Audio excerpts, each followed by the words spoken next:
Hello everyone, welcome back to your channel Billion Education where we aim to reach and teach billion population. So guys, स्वागत है आपका अपने channel billion education पे। हाजिर है आपके सामने आपके ज्योग्राफी का चैप्टर नंबर 5 जिसके अंदर हम लोग करने वाले हैं एक्सरसाइज। स्टार्ट कर देते हैं वीडियो को बिना किसी देरी के। दोस्तों पेन सिलेक्ट कर लें।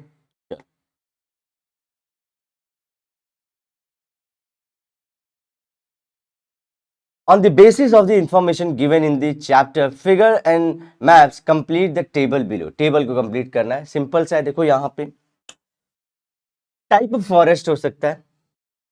अब उसका क्या बोलना है, tropical forest, semi arid, thorny मतलब ट्रॉपिकल वाली जहां पे सनलाइट वाटर अच्छा हो, सेमी एरिड वहां पे जहां पे थोड़ी बारिश कम हो, savanna is a grassland medium level की बारिश जहां पे हो, tropical semi deciduous, semi deciduous मतलब अगेन ट्रॉपिकल के अंदर ऐसे जोन जहां पे semi deciduous kind of plant मिलते हैं हम लोग को, पेड़, और ग्रासलैंड ग्रासेस हैं।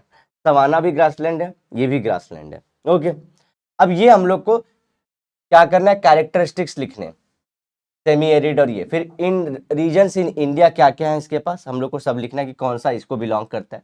और रीजन्स इन ब्राजील, बहुत टफ क्वेश्चन है लेकिन आप लोग याद कर लीजिएगा, वैसे आएगा भी नहीं ये क्वेश्चन बहुत ज्यादा।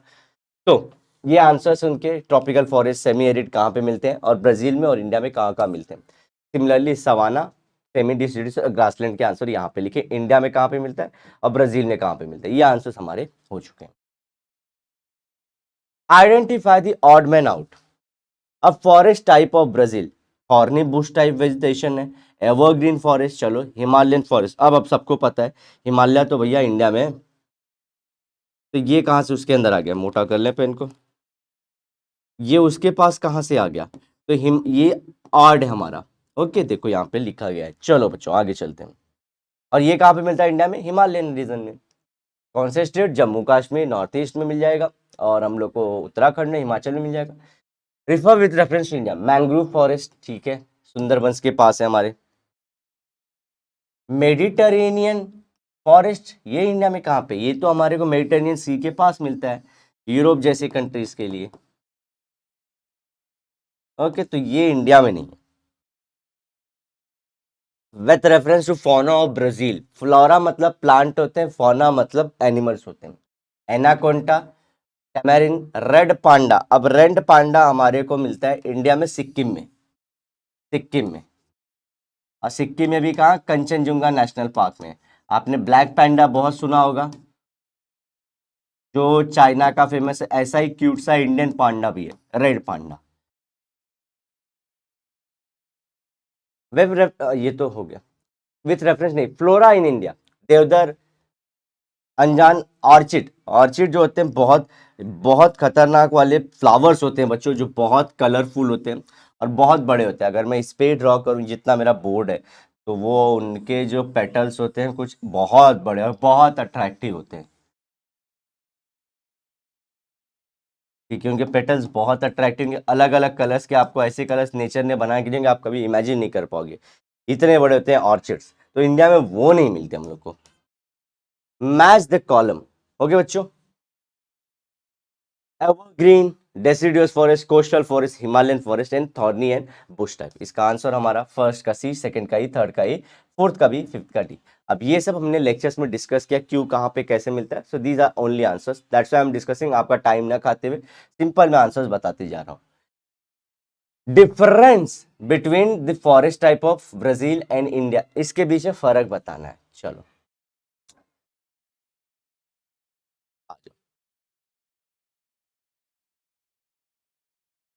एवरग्रीन फॉरेस्ट, ब्राजील का स्टार्ट करते हैं। Evergreen forest concentrated in one area around the Amazon river basin। अगर ये पूरा ब्राजील है तो ये जहां अमेजोन रिवर बहती है उसके साइड में पूरा क्या है, एवरग्रीन फॉरेस्ट है। ये पॉइंट तो क्लियर हो गया हमारा। Brazil does not have a coastal forest, coast के पास फॉरेस्ट नहीं मिलते यहाँ पे। दूसरा, 23% एरिया कवर्ड बाय फॉरेस्ट, पूरे ब्राजील का 23% एरिया कवर किससे, हमारे फॉरेस्ट है। ओके, ये उल्टा पुल्टा हो गया, चलो फिर भी ठीक है। Evergreen forest, unevenly spread across the country with concentration in Western Ghats and the Northeast, and also add Andaman Nicobar. Andaman Nicobar में भी ये है एवरग्रीन, जहां पे साल भर ऐसे ग्रीन अपने को पूरा क्या मिलता है, फॉरेस्ट। तो वेस्टर्न घाट्स में, नॉर्थ ईस्ट में इंडिया के, जैसे कि आप लोग अरुणाचल, नागालैंड, मेघालय, यहाँ पे मिलेगा। India has Himalayan comma and coastal forest too, हमारे कोस्ट के अराउंड भी फॉरेस्ट मिल जाते हैं। एग्जांपल है, क्या बता दूं, हमारा ये मैंग्रोव्स जो हमारे बंगाल के पास है, 19% एरिया कवर्ड बाय फॉरेस्ट, उसका कितना था, 23% एरिया। तो कि ये बुक के हिसाब से आपको लिखना है। Correlate correlate wild life and natural vegetation in India and Brazil. Wild life के बारे में बताना है, चलो इंडिया एंड ब्राजील के बारे में चलो कर लेते फटफट, बहुत इजी चैप्टर है। The habitat of every animal is very unique. In ecology, a habitat is the kind of natural environment in which a particular species of organism lives. Habitat वो जगह होती है, नेचर ने बनाई होती है, जो अगर एक ऑर्गेनिज्म को सूट होती है तभी वो लिविंग ऑर्गेनिज्म उधर रहता है। तो दैट इज हैबिटेट। और ये किसके अंदर, इकोलॉजी, दैट इज जब भी हम इन्वायरमेंट की पढ़ाई करते हैं किसी भी चीज को, उसको इकोलॉजी बोलते हैं। तो इन्वायरमेंट ने क्या क्रिएट किया होगा इन्वायरमेंट ने ना, हैबिटेट को। ये तो हम पढ़ रहे हैं, तो हैबिटेट किसने किया क्रिएट, हमारे इन्वायरमेंट ने। चलो, अब difference between animal different living condition to survive, they live in those places where they find food shelter. सबका अपना अपना अलग अलग भैया यहाँ पे सीन है। पहले, accordingly the wild life of any country is dependent on it's natural vegetation, कि वहां पे पेड़ कैसे हैं। पहली बात तो जैसे पेड़ वैसे एनिमल्स होते हैं, और पेड़ और एनिमल किससे डिसाइड होते हैं, वहां की ज्योग्राफी से, वहां पे रॉक्स कैसे, रिवर्स कैसे, इस पे भी डिसाइड होता है। Animals that prey on the plant eating animals also live in the forest. दो टाइप के लिए थे, जो ग्रास पे रहते हैं और एक जो मतलब जैसे कि डियर हो गया, वो ग्रास में खाते हैं, और ग्रास को खाने वाले लायन भी हो सकते हैं। दस many food chains developed in the forest. Forests for grasslands are habitat for many animals. It's basically due to plants that there are many animals. So, आप देखोगे जो घास खा रहे ग्रासलैंड एरिया से, ग्रासलैंड में क्या होते हैं, पूरे ग्रास, इतने बड़े बड़े ग्रासेस होते हैं। आप जो यूरोप के मेरे ख्वाबों में जो वहाँ, ये सब जो गाने की शूटिंग ना, ग्रासेस में दौड़ते हैं और सो जाते हैं, दोज आर द ग्रासलैंड्स। तो वहाँ पे क्या होता है, जो एनिमल्स रहते हैं वैसे उसी टाइप को, उसको एनिमल्स को खाने के लिए भी दूसरे एनिमल्स रहते हैं। तो ग्रास खाता है एनिमल्स कोई भी, और वो एनिमल को खाने वाले भी बड़े एनिमल रहते हैं। तो ये सब किस पे डिपेंड करता है, प्लांटेशन, नेचुरल वेजिटेशन पे। Okay, for example, in Gir forest of India, along with lions, herbivores animals like are also found. तो लायंस के साथ साथ डियर भी वहां पे हर्बीवोर, मतलब जो प्लांट खाते हैं, मिलते हैं। Similarly in the reverse, estuaries and coastal areas, turtles, crocodiles and gharials होना चाहिए था, गवियाल्स हो गया, घड़ियाल्स, दैट इज घड़ियाल्स, ठीक है, घड़ियाल्स आर फाउंड। अब देखो, ईस्चुरी क्या होती है दोस्तों, ये नदी का पानी, ये समंदर के पानी को जहां पे मिले उसको बोल लेते हैं ईस्चुरी। ये ईस्चुरी में, कोस्ट के नजदीक वाले एरिया में, और रिवर के अंदर हम लोग को और चीज में, जैसे टर्टल मिल जाएगा, क्रोकोडाइल मिलेगा, क्रोकोडाइल का एक बड़ा भाई है दैट इज घड़ियाल, ये सब मिल जाएंगे। वहां पे क्या मिल रहा था हमको, गई जैसे फॉरेस्ट में हमारे जहाँ पे डेसिडुअस टाइप था, वहां पे हम लोग को हार्बीवोर डियर मिल रहा था, लेकिन हम लोग कार्निवोर लायन मिल रहा था। In Brazil, near the Amazon River basin, in the evergreen forest region, tall trees are seen, and on these trees, tamarind is found. चलो, इनका भी कर लिए, तो एवरग्रीन है, बहुत लंबे लंबे, तो यहाँ पे कौन मिलेगा इनके पास, टैमरिन, ये एनिमल मिलेगा, ठीक है। In this way the wild life and natural vegetation in India and Brazil are correlated with each other. कैसे कोरिलेट करते हैं, हमारे वहाँ पे देखो, अगर हम लोग बात करें, हमारे एवरग्रीन फॉरेस्ट में एनिमल्स अलग मिलेंगे, उनके एवरग्रीन में अलग मिलेंगे, क्यों, क्योंकि वहाँ का कंडीशन अलग है। चलो, ये था ऑल अबाउट दी कंपेयर करके ईच अदर से लिखना। What environmental issues are faced by the Brazil and India. चलो, इन्वायरमेंट के कौन कौन से इश्यू ये लोग फेस कर रहे हैं। दोनों के दोनों देखो बहुत ईजी है। Both Brazil and India have to face the following environmental issue. पैसे extinction of many species of wild life, खत्म हो जा रहे, मतलब क्या, अब ये बचा दिखते भी नहीं। जैसे इंडिया में चीता गायब है, चीता तो हम लोग जो चीता इंडिया में लाए हैं एमपी के अंदर, वो अफ्रीका से लाए हैं। अदरवाइज इंडियन चीता is finished, extinct. Okay, in both the countries there is a significant decline of wild animals. This is mainly due to the देखो illegal smuggling of animals, poaching of the endangered species, pollution। ये तीन reason, 1, 2 and 3, ये बड़े reason है दोस्तों। पहली बात तो क्या, उनकी स्मगलिंग की जा रही है। जैसे कि सब लोग पालना चाह रहे हैं, जो एकदम खतरनाक शेर पालना चाह रहे हैं, टाइगर पालना चाह रहे हैं, तो उनकी इलीगल स्मगलिंग होती है। फिर क्या होता है, पोचिंग करते हैं, उनकी चमड़ी को यूज़ करने, दांतों को, फिर उसमें कोई दवा होता है, फिर उनके साथ अगर कुछ मर्दाना पावर बढ़ती है, ऐसे सुपरस्टिशंस की वजह से उनकी पोचिंग किया जाती है। किलिंग को, इलीगल किलिंग को पोचिंग कहा जाता है। थर्ड इज पोल्यूशन, उनका हैबिटेट किसने क्रिएट किया था, इन्वायरमेंट ने। और उसकी पढ़ाई क्या हो रहा था, इकोलॉजी। तो इकोलॉजी में हम लोग ने पाया कि उनका हैबिटेट गायब हो रहा है पोल्यूशन की वजह से भी। उनका घर गायब हो रहा है दोस्तों, घर घर घर।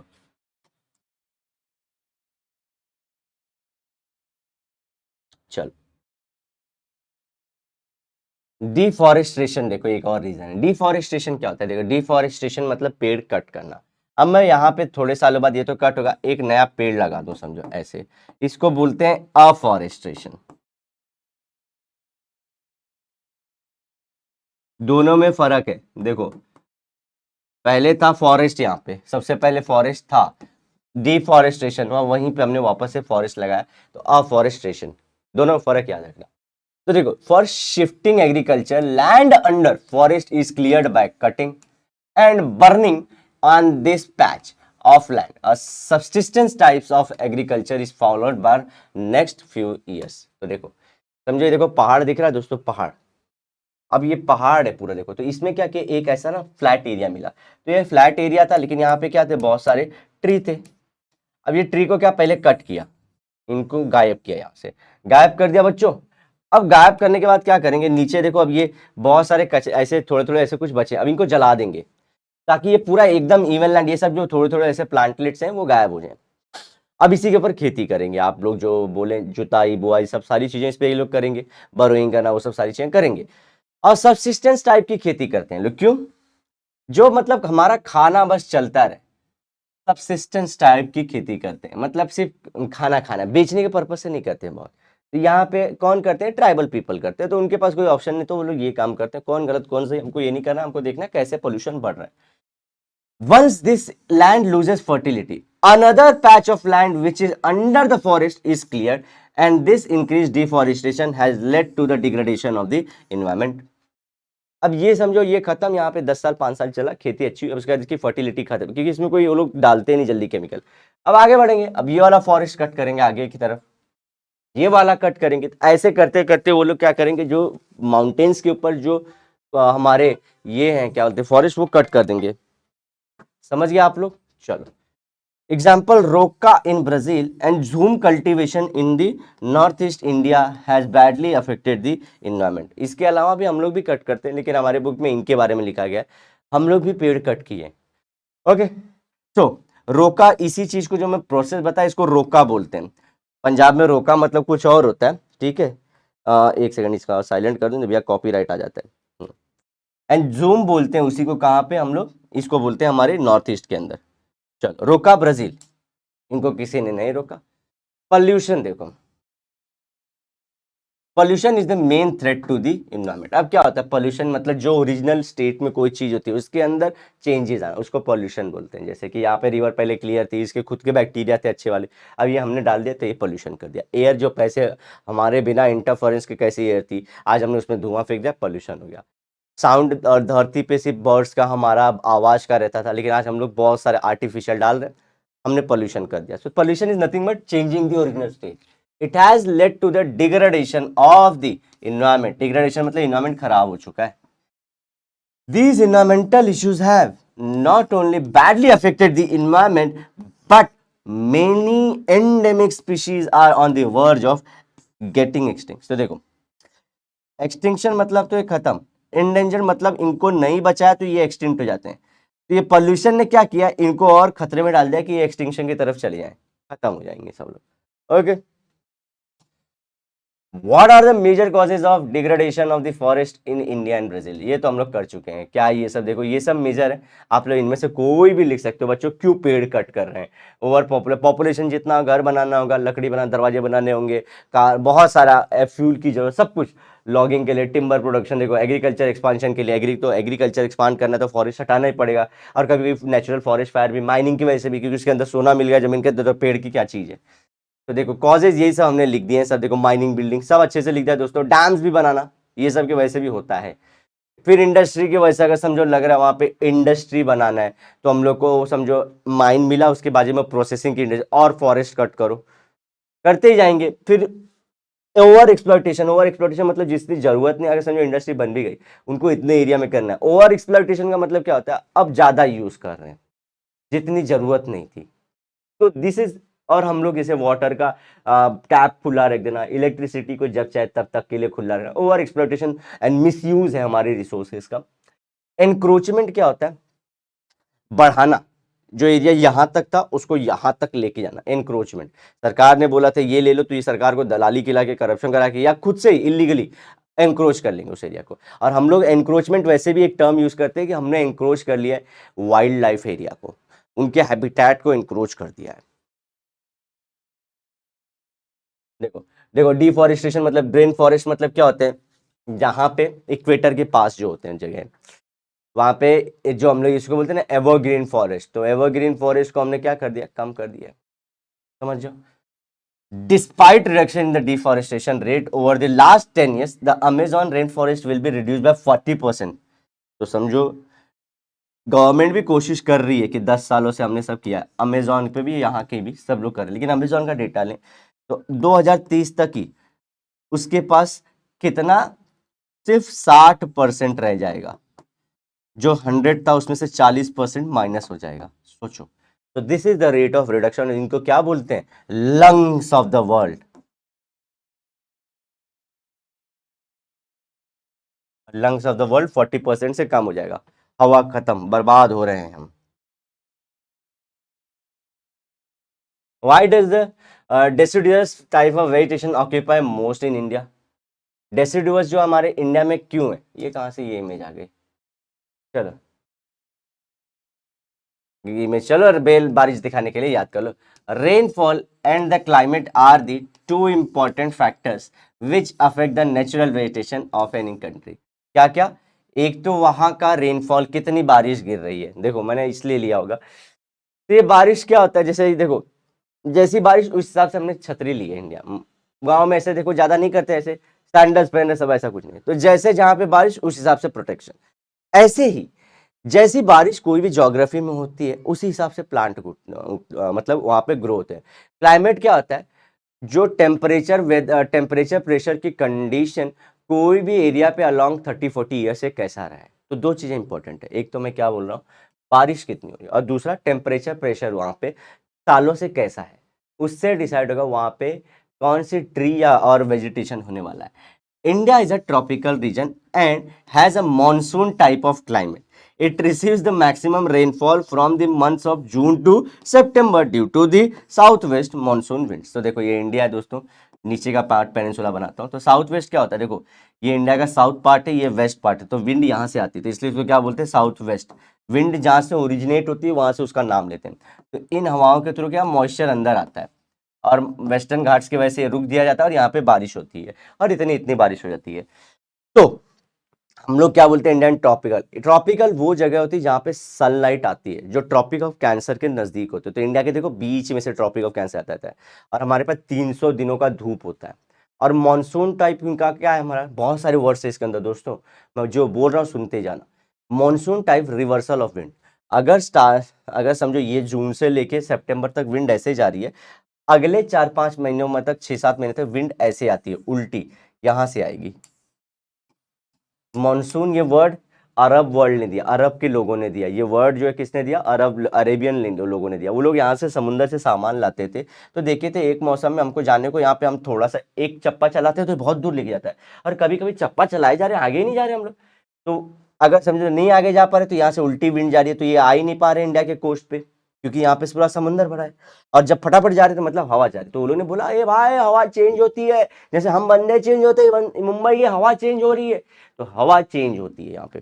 तो इंडिया में क्या क्या चीजें, ट्रॉपिकल मतलब क्या, 300 दिनों तक का सनलाइट, और ट्रॉपिकल कैंसर जाता है, हीट बहुत रहती है। मानसून मतलब रिवर्सल हो जाता है विंड का, और जो बारिश जनरली लाता है सबसे ज्यादा वो साउथ वेस्ट वाला है विंड, साउथ वेस्ट वाला हर जगह लेके आता है, ठीक है। और कौन से महीने, सितंबर, अरे और जून से लेकर सितंबर तक।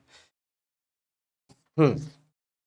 अब देखो, moreover it experiences hot climate throughout the year due to this deciduous forests are found here. These forests are found in the region where the rainfall is between 100 millimeter to 2000 millimeter. देखो deciduous forest क्या होते हैं, साल में एक बार अपना पत्ता तो छोड़ते हैं, ठीक है, और दिख भी जाता है इनका। डेसिड और एवरग्रीन क्या होता है, साल भर में उनका पत्ता गिरता है लेकिन हमको दिखता नहीं है, इतना जल्दी फटफट फटफट पत्ता आता रहता आता रहता आता रहता है। तो एवरग्रीन फॉरेस्ट को यही बोलते हैं कि they never shed down their leaves, these they shed their leaves once और ट्वाइस इन अ ईयर, एक बार तो एटलीस्ट अपना पत्ता छोड़ते ही हैं पानी बचाने के लिए, तो ये करते हैं। तो इंडिया में जहां पे भी 1000 से लेकर 2000 mm तक की बारिश होती है, वहां पे आपको कौन सा फॉरेस्ट मिलेगा, डेसिडुअस, जो अपना पत्ता एक बार छोड़ देते हैं। In dry season, trees shed their leaves so that water is not lost due to the evaporation. तो यही बोला था मैंने, ये एक बार तो ताकि पानी का खर्चा बच जाए, क्योंकि पानी है नहीं, बारिश कम होने वाली है, तो बहुत सारा मतलब ऊपर से पानी भी पेड़ के अंदर से ऊपर जाने वाला। तो ये लोग क्या बोलते हैं, पदना रहेगा बांस न बजेगी बांसुरी, न रहेगा पता न होगा ट्रांसपिरेशन। चलो, teak bamboo banyan peepal are the trees found in the these forest. Therefore, the deciduous type of vegetation occupies most of the India. पूरे इंडिया में अगर बात करें तो ओवरऑल बहुत सारी जगहों पे डेसिडुअस, लेकिन क्या हमारे पास ये वाले ग्रासलैंड्स हैं, क्या हमारे पास एवरग्रीन है, क्या हमारे पास ये वाली चीजें बोलेगी डेजर्ट एरिड रीजन वाले जो थॉर्नी बुशेस हैं। तो इंडिया में सब है, लेकिन सबसे ज्यादा एरिया कौन को ऑक्यूपाई करके रखा, ये वाला स्लाइड ने जैसा जो डेसिडुअस फॉरेस्ट है हमारा। ओके, ये वाला स्लाइड इंपॉर्टेंट है। चल,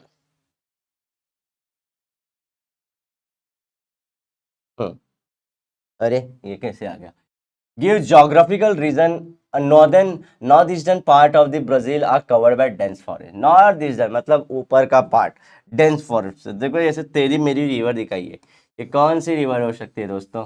okay, now you have got the answer. और ये नॉर्थ ईस्टर्न मतलब समझो ये ब्राजील है ना, तो ये वाला पार्ट ऊपर वाला ये सब पूरा पार्ट यहाँ पे डेंस फॉरेस्ट है। कैसे फॉरेस्ट है बताओ ये अभी, और स्पेसिफिकली ये वाला area. Amazon River flows in the northern part of the Brazil, and nearly 2/3 part of Brazil is covered by this river. ये वाले पार्ट में 2/3 एरिया ये रिवर और इसके अराउंड के फॉरेस्ट ही कवर कर लेते हैं। Also the equator passes through this region. तो यहीं पे क्या पास होती है, इक्वेटर बीच में, और इक्वेटर के पास क्या होती है, दिन भर बारिश, दिन भर धूप, दिन भर बारिश, दिन भर गीले गीले रहते हो, तो बारिश भी हो रही है, रेन भी होती है वहां पे, और दूसरा मतलब रिवर भी है, सोचो तो बारिश होगी और रेन फॉरेस्ट बनेगा ही वहां पे।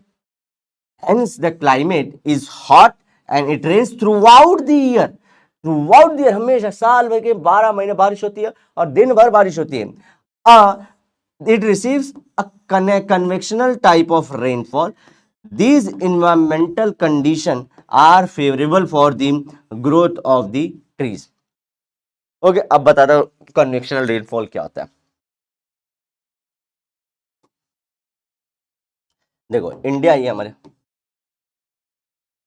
ये मैं साउथ वाला पार्ट ड्रॉ कर रहा हूँ, ये वाला पार्ट देखो, ये वाला ऐसे में पूरा नहीं, मैं सिर्फ क्या कर रहा हूँ, इंडिया का ये वाला पार्ट ड्रॉ करके दे रहा हूँ। देखो ध्यान से बातें समझना दोस्तों, यहाँ से साउथ वेस्ट विंड आई, यहाँ पे ब्लू है, पानी पानी पानी, और किस्मत सानी सानी, आ जाओ न धूप यारा, चलिए पानी यहाँ पे, ये पानी है, ठीक है। अब यहाँ से साउथ वेस्ट विंड आती है दोस्तों, साउथ वेस्टर्न विंड आ रही है, साउथ वेस्टर्न विंड इंडिया के अंदर आना चाह रही है, अपना पैर जमाना चाह रही है, इसको क्या देंगे, साउथ वेस्ट विंड।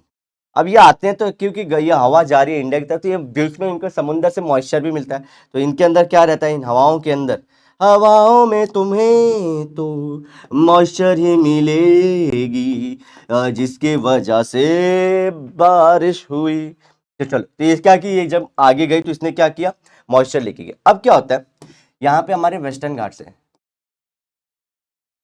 ऐसे माउंटेन्स हैं ये। अब ये क्या करते हैं इनके, अब इनको बड़ा करके, तो ये वेस्टर्न घाट्स ऐसे हैं, तो ये विंड आई ऊपर गई मॉइस्चर के साथ, ये ऊपर गई, इसने बादल बना दिए, बादल से इसने पानी गिरा दिया, तो ये देखोगे यहाँ पे पूरा का पूरा बारिश। तो ऐसी रेन को बोलते हैं ओरोग्राफिक रेन। आपने 9th में पढ़ा रहेगा, रेन या रेनफॉल। ओके, उसके अलावा अगर बात करूं मैं, दूसरा एक और बताता, एक तो होता है कि हमारा साइक्लोनिक होता है, लेकिन मैं बता रहा हूँ कन्वेक्शनल।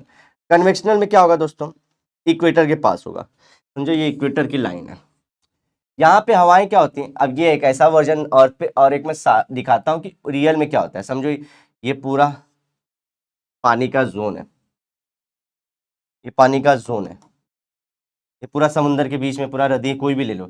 अब यहाँ पे क्या, समझो ये पूरा ऐसा है, अब मैं बोलता हूँ इक्वेटर की लाइन यहाँ से गई है, इमेजिन करना है जैसे ऐसे इक्वेटर, तो ये क्या करेंगे, यहाँ पे ना हवाएं क्या होंगी, ऐसे आके ऊपर उठ जाती हैं, हवाएं आके ऊपर उठ जाती हैं। अब हवा ऊपर उठेगी तो अपने साथ क्या लेके रखे रहेगी, मॉइस्चर भी लेके जाएगी, और मॉइस्चर समझो ऊपर गई फिर से बारिश करके देगी। इसको बोलते हैं conventional rainfall. Convectional rainfall, convection की वजह से मतलब ऊपर चली गई। और क्यों जाती है, इसका रीजन होता है कि वहां पे डोल्ड्रम्स आते हैं। अगर ये आप आईसीएसई रहते तो आपको ये पढ़ाते।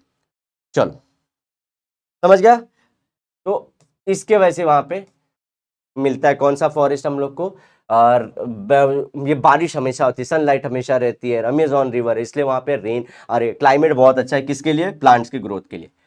How this climate, heavy rainfall, dense forest etc act as a barrier to the development of human settlement। human settlement क्योंकि इतने बड़े बड़े ट्री हैं और इतने दलदल है उधर भाई, और इतने मच्छर काटते हैं, इतने इंसेक्ट्स हैं, ह्यूमन सेटलमेंट वहां पे पॉसिबल नहीं है। Hence the interior of the Amazon basin is very sparsely populated, thus due to the Amazon river heavy rainfall, ample sunlight, hot humid climate and very few human settlements which indicate negligible interference of human, the northern part of Brazil is covered with a dense forest। तो उसने इसमें क्या बोलना चाहे, देखो इसमें ये बातें करनी चाहिए कि या तो अगर समझो, और वहां पे अभी भी डेंस फॉरेस्ट क्यों है, क्योंकि ह्यूमन रहते तो कट कर दिए होते, ह्यूमन रहे होते कट कर, तो वो क्या बोलता है ह्यूमन वहां रहते ही नहीं है, इसलिए कट भी नहीं करते, और इसलिए वहीं पे हम लोग क्या डेंस फॉरेस्ट भी मिल रहा है।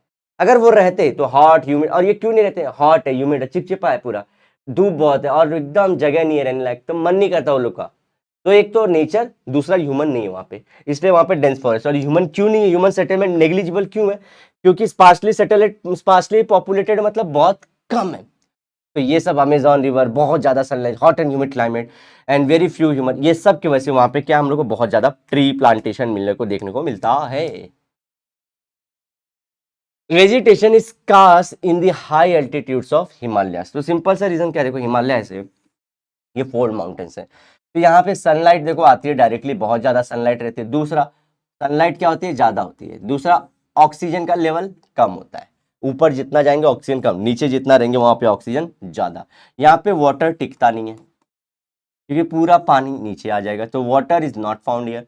इसीलिए यहाँ पे नीचे जहाँ पे पानी जमा होता है वहाँ पे बहुत डेसिडुअस फॉरेस्ट आपको मिल जाएंगे। जी हाँ, डेसिडुअस, ऊपर ऊपर जैसे जाएंगे चिर पाइन वो सब टाइप के मिलते जाएंगे। समझे आप लोग ये बातों को, दिस इज वेरी इंपॉर्टेंट। ये सब रीजन से हाई एल्टीट्यूड हिमालय में क्या हम लोग बोलते हैं स्कार्स मतलब या स्पार्स मतलब बहुत कम वेजिटेशन मिलते हैं। तो देखो हिमालय क्या है, वेरी कोल्ड है, और ऊपर से वहां पे ठंडी भी बहुत है। सनलाइट आती तो है लेकिन वहां पे जब सनलाइट आएगी समर में, अदरवाइज वहां पे क्या रहती है, नॉर्मल महीने में ठंडी बहुत रहेगी, बर्फ रहते हैं वहां पे। तो विंटर्स इन जम्मू कश्मीर देखो mountainous region, temperature falls to -40 degrees. तो यहाँ पे एक सबसे बड़ी दिक्कत क्या है, सनलाइट अगर हम लोग बोलना चाहें तो वो किसके सेंस में बोल रहे थे कि सन के नजदीक है, तो हमको एक सोच रहती है।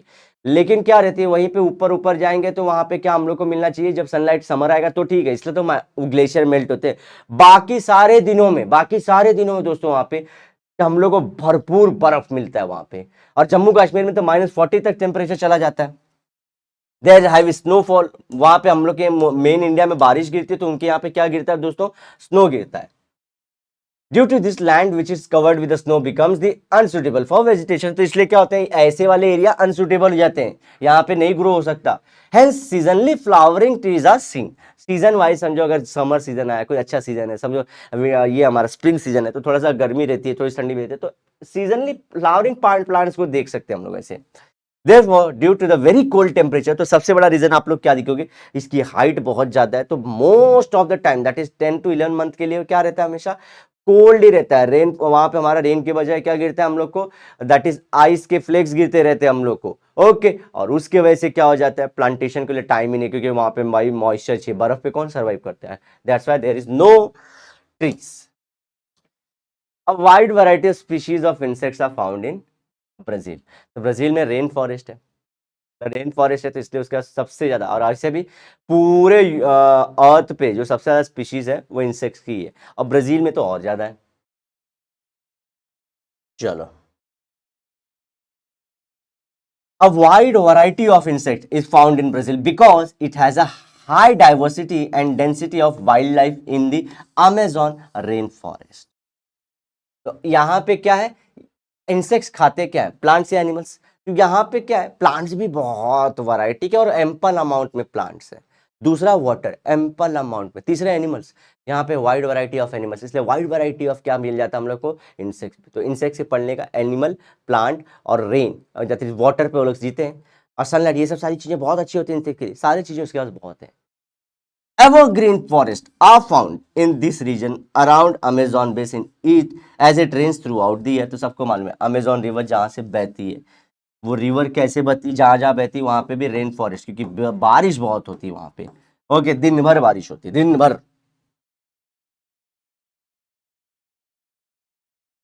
Because of the deposition of sediments brought up by the river Amazon, and as the Amazon Canal is 150 km in width, it forms the ideal condition in terms of soil water for the growth of the dense forest। अब यहाँ पे dense forest क्यों grow हो रहे हैं,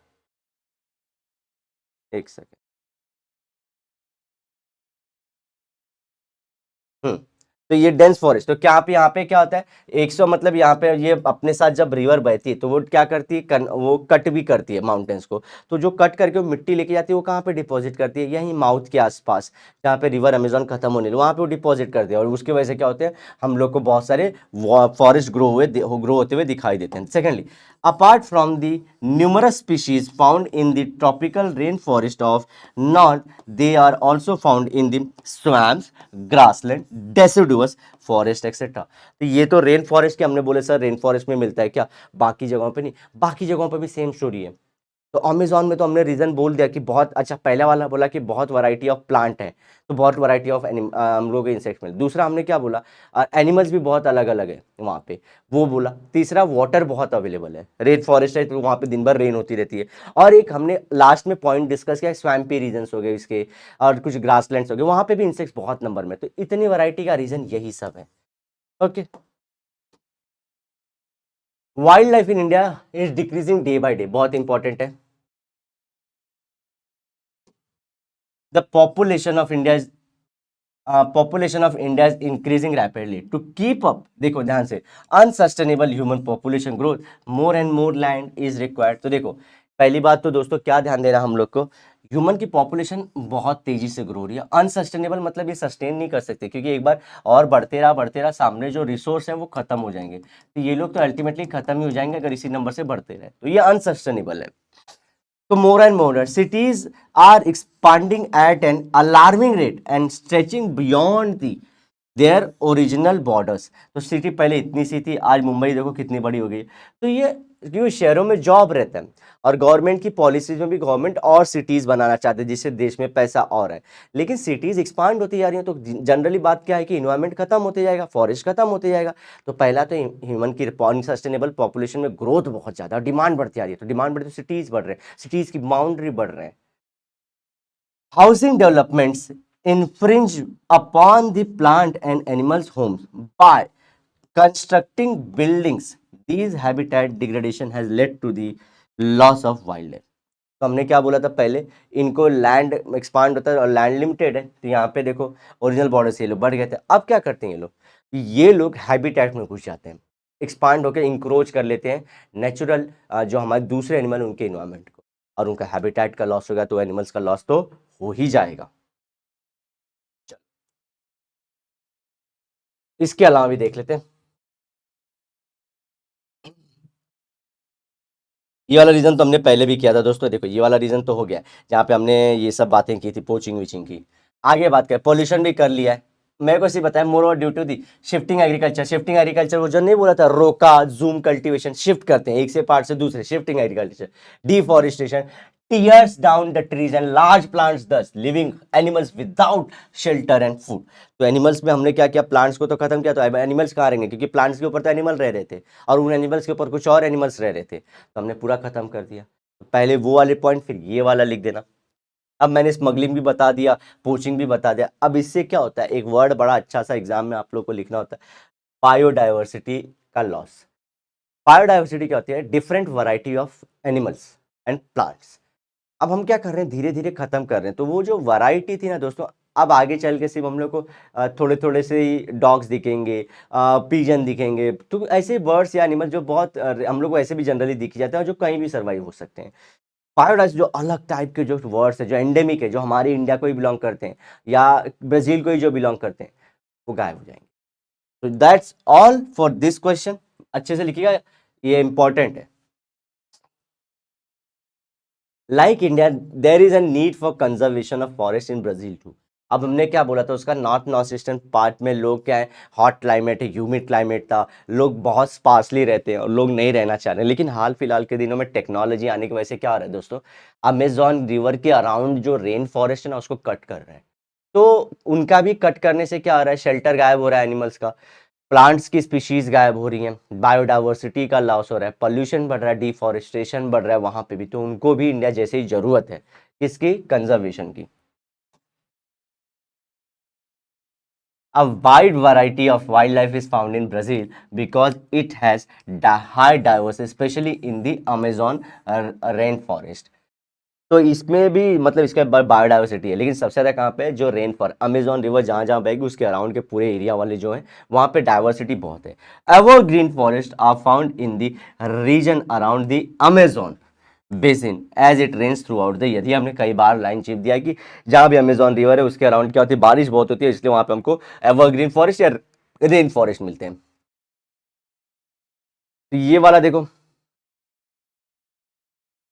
because of the deposition of sediments, ये हमने पहले भी लिखा था, brought by the river Amazon and as Amazon canal is 150 kilometre in width, it forms ideal condition in terms of soil and water for the growth of the dense forest. और dense forest बन गए तो हमने insect वाले में किया था।